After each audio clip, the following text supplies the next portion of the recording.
남들이 그러더군요. 부모님은 돌아가신 이후에 더 그리워진다고. 제가 그래요. 어머님이 떠나신 지 이제 1년 반 돼 가는데 자꾸자꾸 생각나네요. 제가 목사 안수를 받은 날에 우리 어머니가 꽃다발을 주시면서 저에게 목사님, 겸손한 주의 종이 되십시오. 벌써 30년 전이네요. 저희 어머님이 저를 만나실 때마다 항상 하시는 말씀, 목사님, 겸손한 목사님 되십시오. 저는 지금도 새벽 기도가 힘들어요. 새벽에 일어나는 게 정말 버거워요. 저는 본디 저녁 체질이거든요. 새벽 기도하는 것도 힘들고 설교도 힘들어요. 성도님들을 상대하는 것도 여전히 힘들어요. 근데 제일 어렵고 힘든 건 겸손한 것 같아요. 나를 낮추고 남을 나보다 더 높이는 이 겸손한 삶은 죽을 때까지 몸부림쳐야 할 과제가 아닌가 하는 생각을 해봅니다. 잘 될수록, 유명해질수록, 형통할수록 겸손하기는 어렵잖아요. 스코틀랜드에서 태어나서 개혁교회 목사의 아들로 성장했던 앤드류 머레이 목사님은 아버지가 스코틀랜드 개혁교회에서 남아프리카 공화국의 선교사로 파송했어요. 아버지가 선교사니까 자녀인 넷도 함께 따라갔죠. 거기서 유년 생활을 지내면서 취학 아동이 될 때 엄마 아빠가 본국 스코틀랜드로 보냈어요. 영국 가서 공부해라. 초등학교, 중학교, 고등학교 졸업하고 화란 네덜란드의 신학교를 졸업하고 화란 개혁교회 목사가 됐어요. 아버지 뒤를 따라 같은 교단의 목사가 되고 안수를 받자마자 아비와 똑같이 선교사로 파송받아서 남아프리카 공화국에서 일생을 설교했죠. 인기가 너무 많았어요. 성도들이 몰려오는데 감당할 수가 없어요. 연부흥이란 말이 그분의 목회 사역에 딱 어울릴 법도 있어요. 계속 성장하니까 사람들은 그를 추앙하고 그는 성공적인 목회자로 인기를 끌고 그는 점점 예수에게서 멀어지는 방해를 경험해요. 교만 말입니다. 당신은 최고입니다. 당신 같은 설교는 어디서 들어보기 어렵습니다. 당신은 대단한 시대가 낳기 어려운 주의 종입니다 하는 칭찬이 그를 겸손하지 않는 교만한 목사로 만들어갔어요. 그는 알았어요. 이러면 나 죽는다. 교만하면 나는 죽는다. 교만하면 하나님이 나를 대적하신다. 하나님이 대적한 인생 누가 이길 수 있겠냐? 그런데 겸손해지지가 않아요. 성도들은 수천씩 늘고 성장했는데 그의 마음속의 교만은 그의 고백처럼 앤드류 머레이 목사님이 자기 마음속에 있는 교만에 대한 고백이거든요. 끔찍한 교만과 자기 만족이 내 마음을 지배하려 했다. 그 교만한 때의 그의 고백이에요. 화면 한번 띄워주실래요? PPT 1번. 글쎄 어떻게 이렇게 됐죠? 끔찍한 교만과 자기 만족이 내 마음을 지배하려고 했다. 하나님은 이 종 사랑하셨어요. 지금까지 이분은 20세기 초반, 1900년 초반에 돌아가셨거든요. 이분이 남겨놓은 저술이 세계 기독교를 지금도 이끌고 있어요. 자그만치 250권이나 남겼어요. 주님은 이 종을 지켜야 했어요. 이 종이 성령한 종이 되어야 했어요. 그래서 개입하시죠? 그의 몸을 쳤습니다. 일어날 수 없는 병이 걸렸어요. 2년 동안 수천의 성도가 목사님이 강단에 서기를 기다리고 염원하지만 못 섰어요. 그는 그 와병, 누워서 병 생활을 2년 동안 하면서 깨어지고 부서지고 낮아져 겸손을 배워요. 그리고 그때 그가 깨달았던 겸손을 책으로 출판했죠. 그는 그 책에서 겸손을 이렇게 정의합니다. 겸손, 천국에서 가장 큰 영광이다. 하늘에 속한 생각이다. 은혜 받은 피조물만이 가장 으뜸으로 치는 특징이 겸손이다. 사람들은 죄를 많이 지어야 겸손할 수 있고 실수와 실패가 많아야 겸손할 수 있다고 가르칠 때 너 그렇지 않다. 겸손은 그런 것들로 생겨나는 게 아니라 은혜 받아야 생긴다. 그래서 겸손은 은혜의 산물이라는 걸 전 세계에 외쳤거든요. 여러분과 제가 은혜 받고 있는 신자라면, 우리가 은혜 안에 살아가고 있는 신자라면 증거는 분명합니다. 겸손합니다.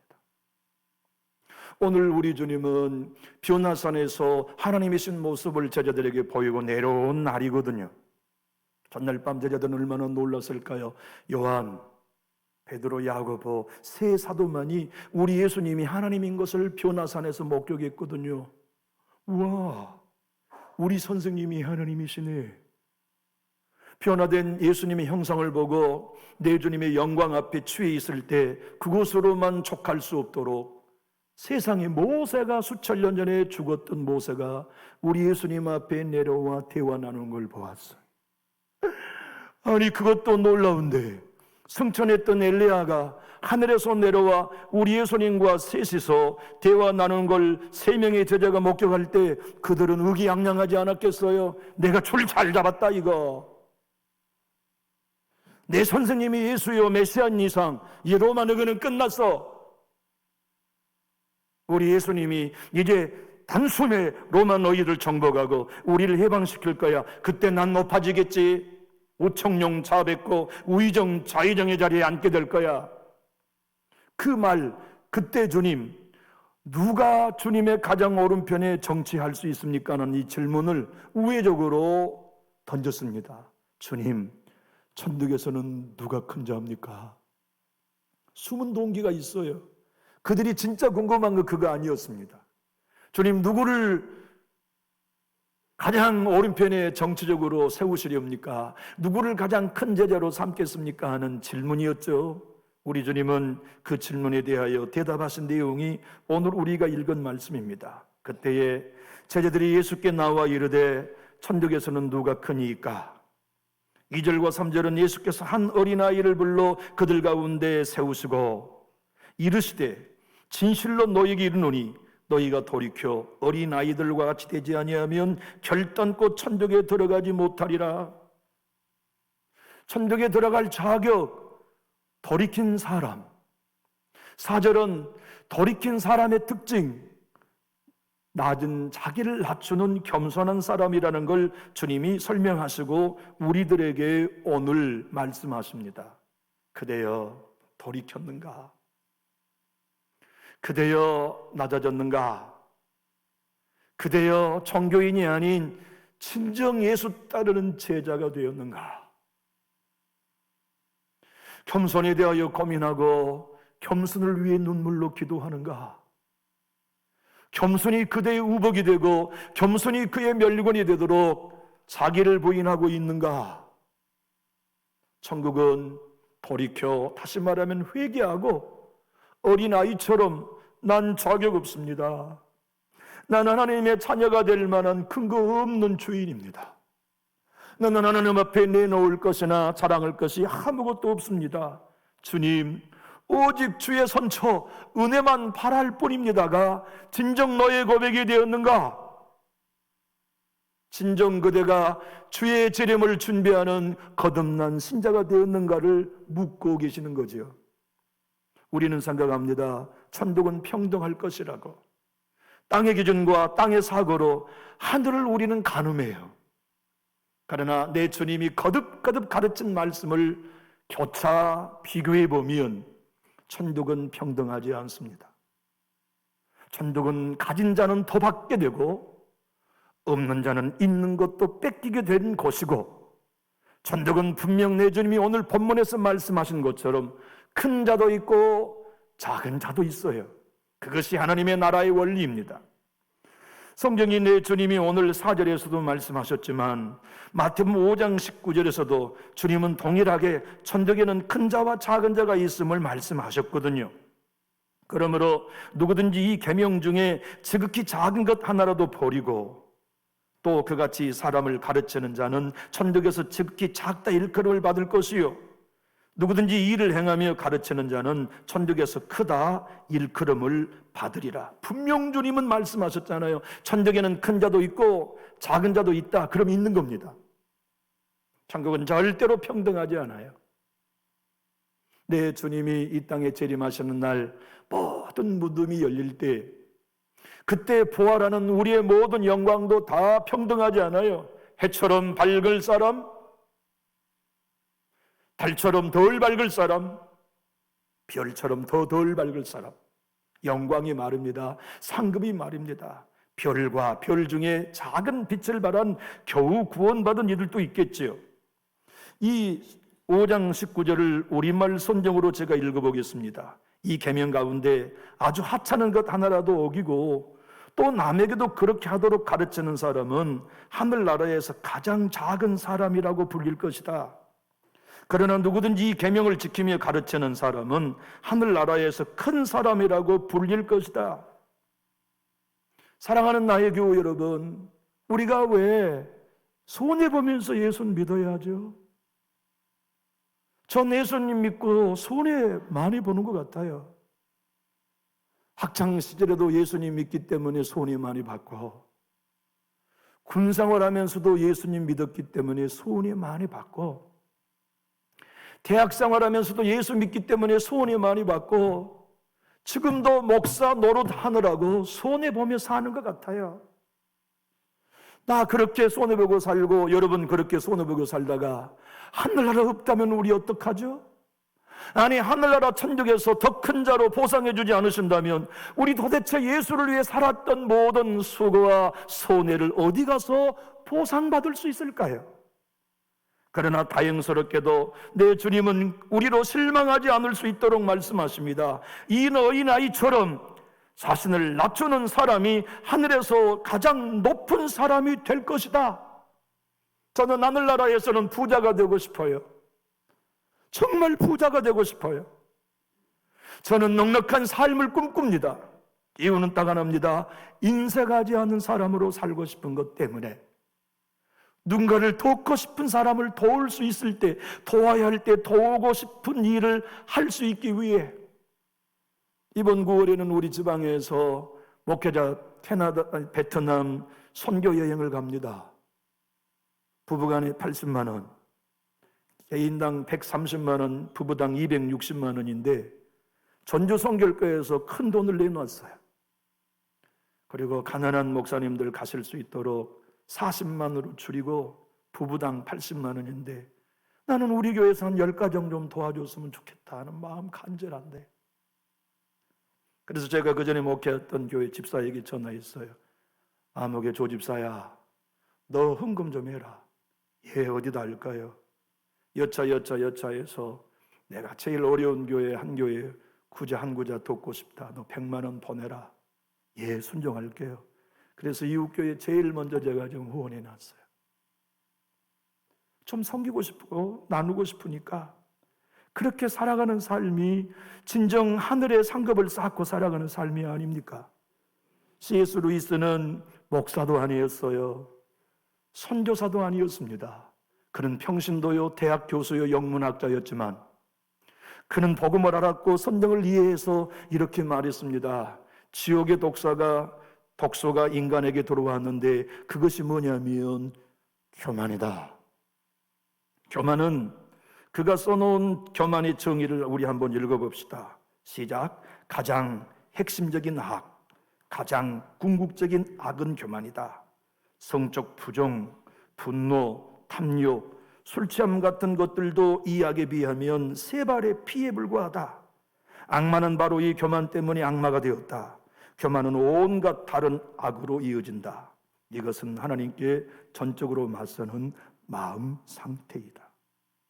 그런데 우리는 교만해요. 교만을 먹고 교만을 마시며 교만 안에서 행복해야 합니다. 사람은 절대로 이 교만을 벗을 수 없어요. 교육으로도 안 됩니다. 마틴 루이스 목사님은 인간의 가장 큰 교만은 지적 교만이다. 공부 많이 할수록 교만해집니다. 책을 많이 읽을수록 교만해져요. 교만해질 수 있는 유일한 방법은 교만한 생명이 죽는 것입니다. 그리고 교만하지 않는 새 생명, 예수의 생명으로 다시 살아나는 길 외에는 우리는 겸손하게 살아갈 길이 없어요. 그래서 내 주님은 이 땅에 오신 거죠. 이증표 목사님이 생전에 별세 목회, 별세 신학을 주창했잖아요. 별세 목회, 별세 신학이란 목사가 죽어서 별세해야 교회가 별세, 천국이 이루어진다는 신학적 개념이에요. 저는 그분을 너무 존중합니다. 그리고 지금도 늘 그분의 책을 통해 엎드려 배우고 있습니다. 자기 목회에 늘 발목을 잡는 성도 직분은 책에 써놓지 않았어요. 하나님께 새벽에 나가 기도했어요. 하나님, 그 성도 좀 빼주세요. 나 목회 너무 힘들어요. 야, 네가 좀 품어서는 안 되겠냐? 그 아들 다른 데 갈 교회 없어. 그래서 내가 너에게 맡겼는데 네가 좀 품어주면 안 되겠니? 하나님, 나 힘들어요. 차라리 데려가세요. 목사가 힘드니까 그랬겠죠. 데려가세요.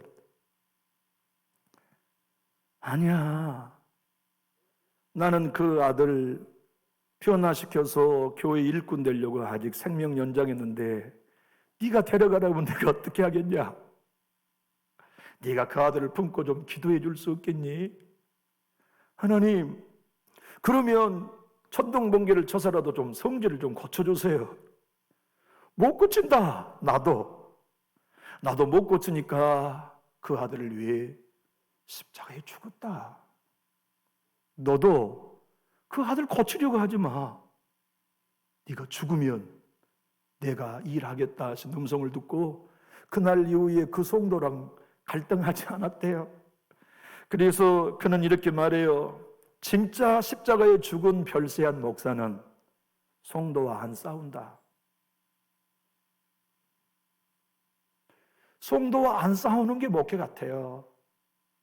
성도들과 갈등이 생기고 아픔이 생겨도 안 싸우고 여전히 겸손함을 유지하는 게 목회의 본질 아닐까요? 우리 그리스도인의 신앙이 아닐까요? 내 주님이 이 땅에 오시는 이유를 이렇게 말씀하십니다. 마태복음 11장 29절이죠. 나는 마음이 온유하고 겸손하니. 저는 생각해 보면 우리 예수님이 겸손하시던 사실이 황송해요. 사람도 아닌 하나님이 그러잖아요. 창조이신 그분이 왜 겸손하셔야 합니까? 제가 애비 아닙니까? 내 자녀의 애비. 제가 내 자녀들 앞에서 겸손해야 되나요? 그러진 않잖아요.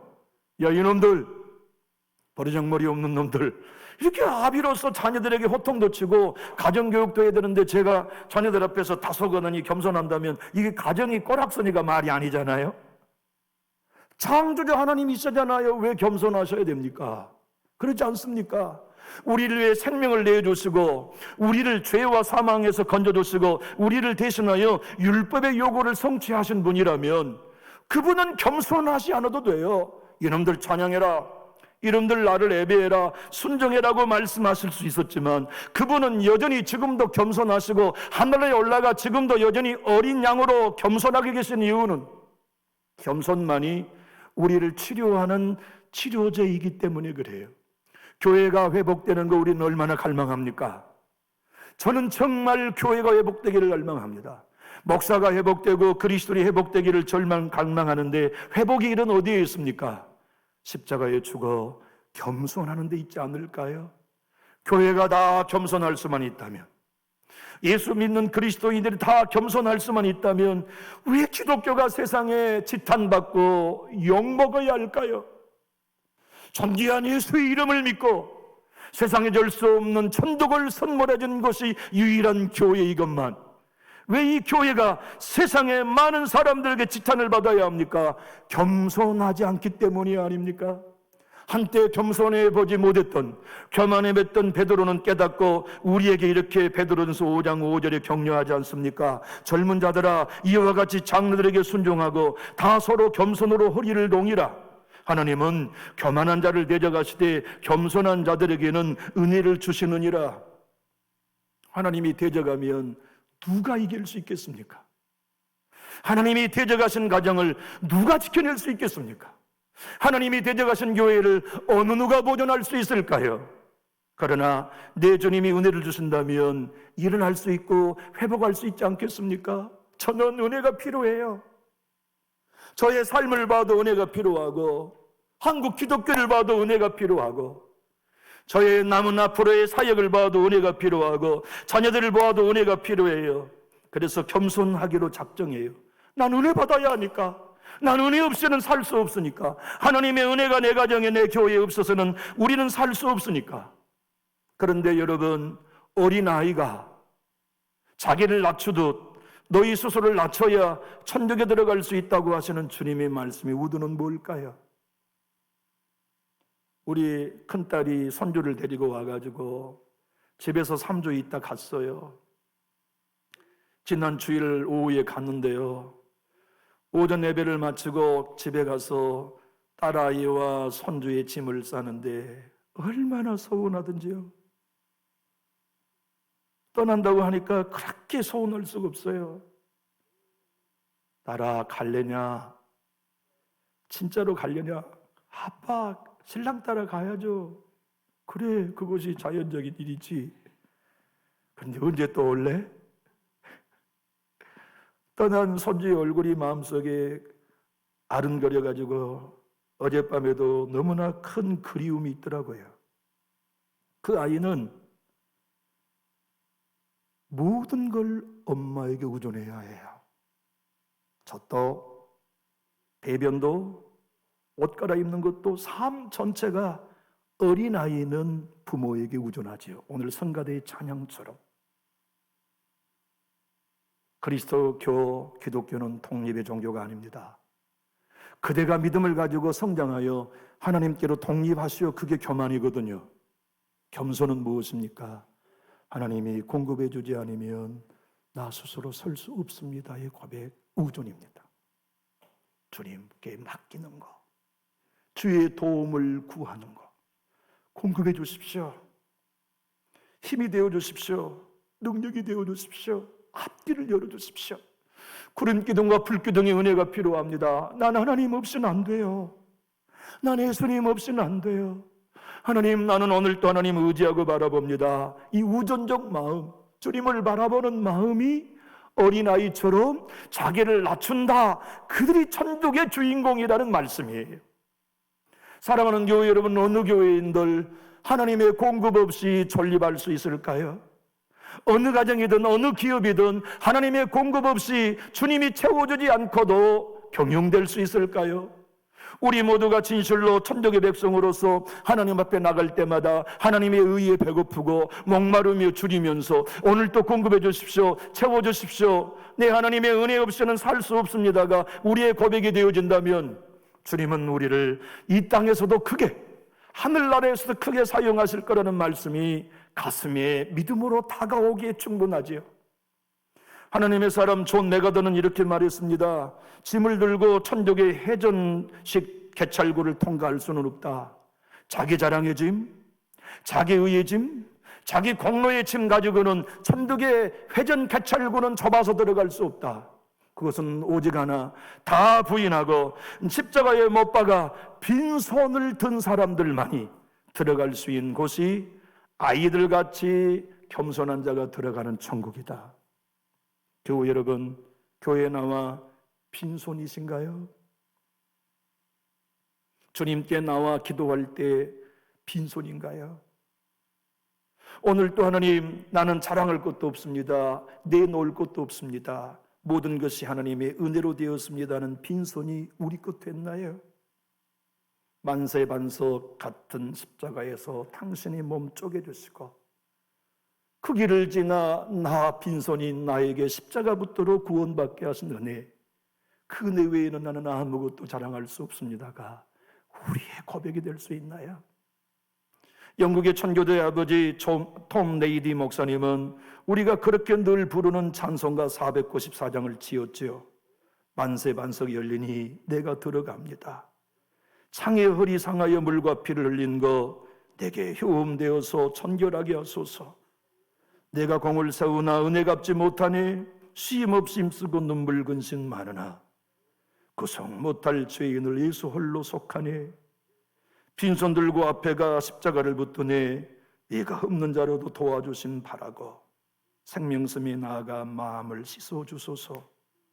살아생전 숨쉬고 죽어 세상 떠나서 걸어가신 주 앞에 끝날 심판 당할 때 만세 반석이 열리니 내가 들어갑니다. 주님이 바울을 통하여 당신의 마음이 어떤 마음인지를 빌립보 2장 5절로 8절에서 증언해 주셨지요. 너희 안에 이 마음을 품으라. 곧 그리스도 예수의 마음이니 그는 근본 하나님의 본체시나 하나님과 동등됨을 취할 것으로 여기지 아니하시고 오히려 자기를 비워 종의 형체를 가지사 사람들과 같이 되셨고 사람의 모양으로 나타나사 자기를 낮추시고 죽기까지 복종하셨으니 곧 십자가에 죽으심이라. 내 주님은 또 다른 마가복음 10장 15절로 16절에 오빠가 천국은 반드시 큰 자가 있고 작은 자가 있다고 말씀하셨어요. 내가 진실로 너희에게 이르노니 누구든지 하나님의 나라를 어린아이와 같이 받들지 않는 자는 결단코 그곳에 들어가지 못하리라 하시고 그 어린아이들을 안고 그들 위에 안수하시고 축복하십니다. 사랑하는 교회 여러분, 우리의 아이들, 우리의 손주들이 엄마와 아빠의 우존하듯 우리 하나님 우존합시다. 주님, 내 가정 도와주셔야 합니다. 내 자녀들 하나님 은혜 주셔야 합니다. 우리 교회 하나님이 일해 주셔야 합니다. 나는 독립하지 않을 겁니다. 하나님, 나는 우존할 거예요. 어린아이처럼 나를 낮추고 주님의 자비와 공유를 구하겠습니다. 주님 도와주십시오. 은혜 주십시오. 저희 외할머님은 일생 동안 예수님을 믿는 날로부터 돌아가실 때까지 철회하셨거든요. 당신 홀로 교회를 3번 신축하셨던 헌신자셨어요. 당신의 자녀들이 목사가 되시고 손주들 저를 비롯하여 8명이 목사가 됐습니다. 겨울이 되면 외갓집인 비금도라는 섬에서 토초도인 저희 집에 오셔서 매해 겨울을 보내셨어요. 이유는 딱 하나, 딸과 딸의 손주들을 위해 기도해 주러 오셨죠. 새벽 기도를 갔다 오시면 우리 외할머니는 늘 저를 은석이라고 부르셨어요. 그리고 제 머리에 손을 얹고 이렇게 안수해 주셨죠. 하나님, 우리 은석이를 목사로 써주십시오. 우리 은석이를 귀하게 사용해 주십시오. 우리 은석이가 겸손한 주의 종이 되게 해 주십시오. 그게 제가 초등학교 때 저희 외할머니가 저를 위해 기도해 주신 기도문이었습니다. 사랑하는 교우 여러분, 그럼에도 불구하고 겸손해지는 건 쉽지 않더군요. 날마다 내가 십자가에 죽고 이제는 내가 산 것이 아니라 내 안에 그리스도가 사시는 고백이 아니고서는 겸손이란 내 안에 존재하지 않음을 발견합니다. 하여 애걸한 가난한 심령으로 주의 도움을 구합니다. 주의 마음을 주십시오. 가난한 심령을 주십시오. 의에 줄이고 목마른 심령을 주십시오. 예수의 마음을 품어 천국에서 큰 자가 되도록 나를 낮추는 겸손한 목사가 되게 해주십시오. 주님, 내가 주님을 의지합니다. 오늘 어린이 주일에 우리 모두가 다 겸손을 배우고 자기를 낮추며 여러분 부탁합니다. 정말 부탁합니다. 뭐냐면 우리 주일 학생들 어린이 주일이라도 다 한번 안아주십시오. 그리고 부탁합니다. 피자 한 판이라도 통닭 하나라도 우리 어린아이들에게 어린이 주일에 공급해주는 부유함이 여러분의 것이 되었으면 좋겠습니다. 기도하겠습니다.